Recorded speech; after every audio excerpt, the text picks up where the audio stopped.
All right, so this is going to be a fun lesson. Basically, we're going to have a pig head fall through the air. Maybe it's made out of ceramic or something, and it's going to smash on the ground. And that smashing is going to generate a bunch of smoke and particles. And the smoke and particles are going to be affected by the pieces flying through the air. They're going to be collided with. And that's going to change their velocities and all that good stuff. So, obviously, the first thing we're going to need is the pig head itself. Classic test geometry pig head. And there he is. And you know what? Before you even go a step further, I'm going to save it. In fact, I'm going to save it off of the first failed attempt that I tried to do this. Now we can pretend like it never happened. Great. So there he is. Get rid of this guy. Now the way we're going to fracture this is by scattering a bunch of points on the surface of him, and those points are going to be the center of a bunch of new pieces. So basically we're going to split up this 3D model of the pig head using a bunch of points that are fed into something called Voronoi fracture. Now, Voronoi fracture is not a simulation itself.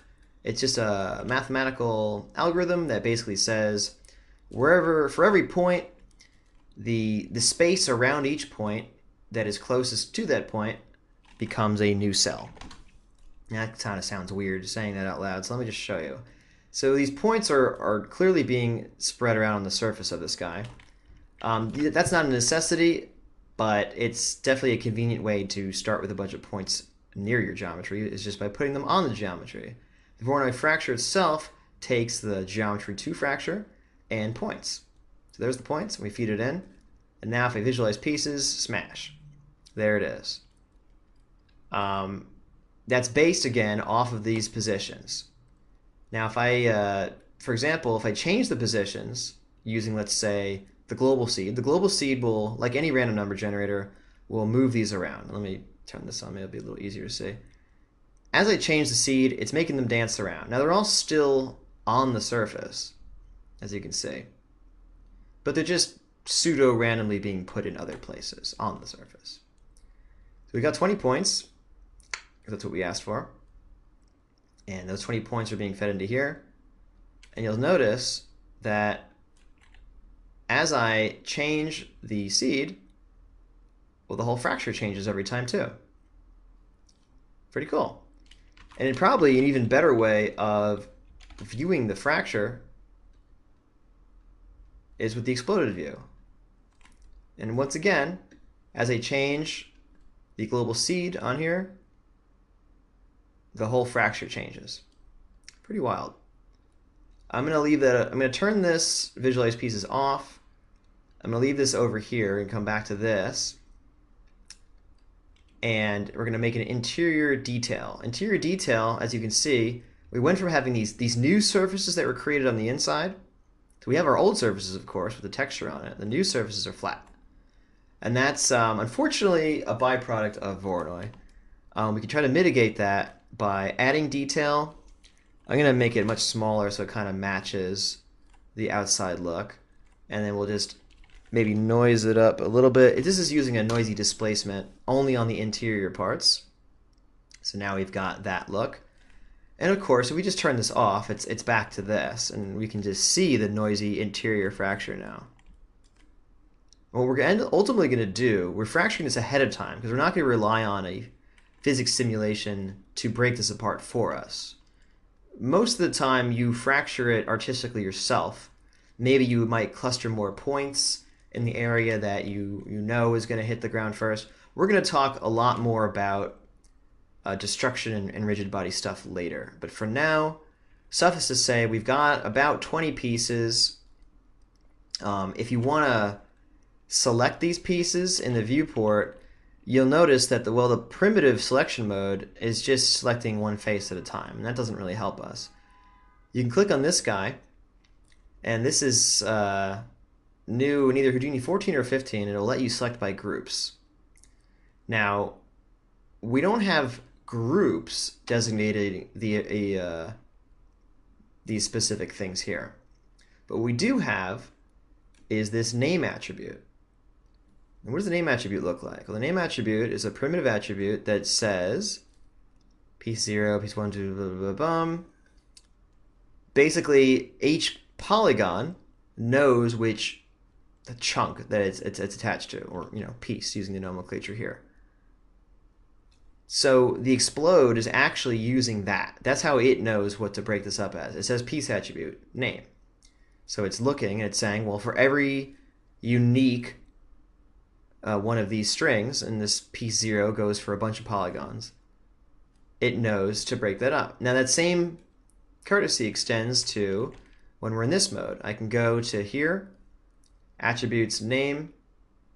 Now you can see here's all the pieces. Apparently there's 21 pieces, which is more or less right. And now I can select these pieces, and if I needed to, I could press T and move it out. And now it's a little more like maybe you might be used to in Maya or what have you, where each one of these pieces would have its own name and its own transforms and whatnot. Houdini generally doesn't work that way. As you saw, it's still just one big pile of polygons, one big pile of points. Show all, I had hidden them earlier. But yes, but the name gets it that much closer, and the name is also going to be used by a lot of other tools that work on like a chunky level. So anyway, so now that we have this, I'm going to bring this guy back. I'm going to move him up. I'm going to move the whole thing up.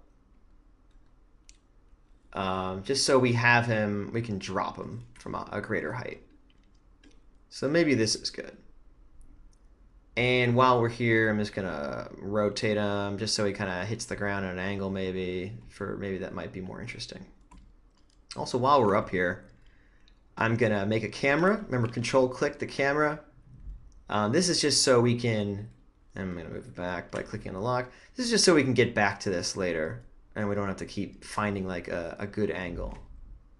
So there we go. So this is where our camera will be.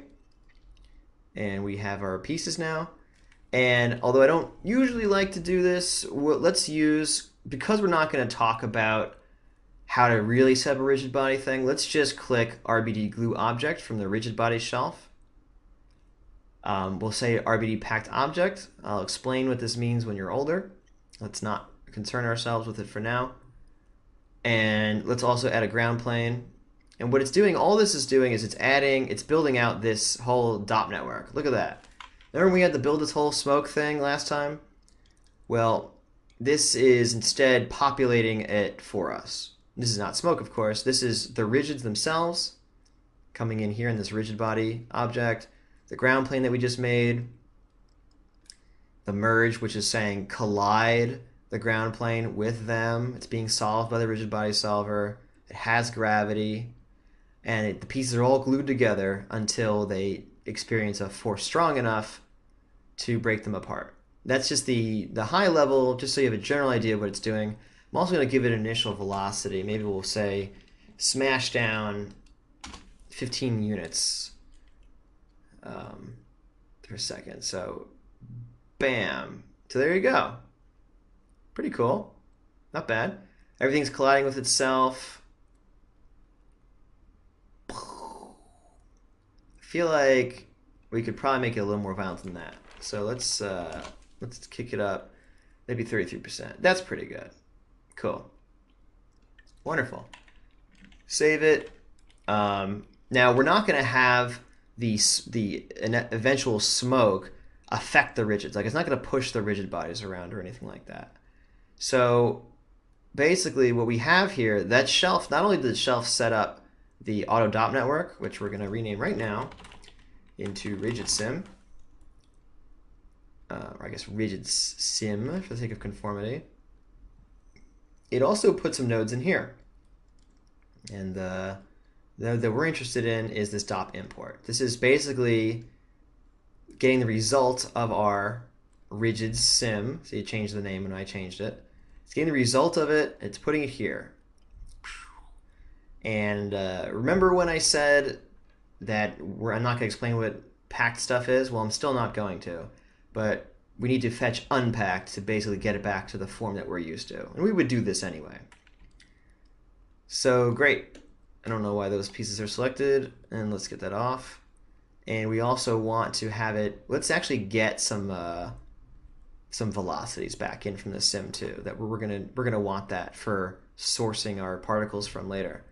So I just turned on the velocity viewer here. You can see, look at all that cool hairy velocity we got. See lots of cool stuff. Important concepts to note. You can see how it looks swirly. That's because we're seeing the per point velocity. We're not seeing one velocity for the whole overall object. As things are rotating around their center of mass, they're moving different directions. This side is moving down while this side is moving up because it's spinning. Something that you know intuitively, but it's still, that will come up because we're going to spawn particles from the surface based on those velocities. So it's important to know why some are going to be getting thrown down and some are getting thrown up. Great. So guess what I was starting to say before I cut myself off, is that this is just going to be the rigid sim. We're not going to have the smoke happen in this sim. We're going to make another sim to do that. So what that lets us do is it lets us run it, do whatever we need to do in the rigid sim as a separate entity, and then save it.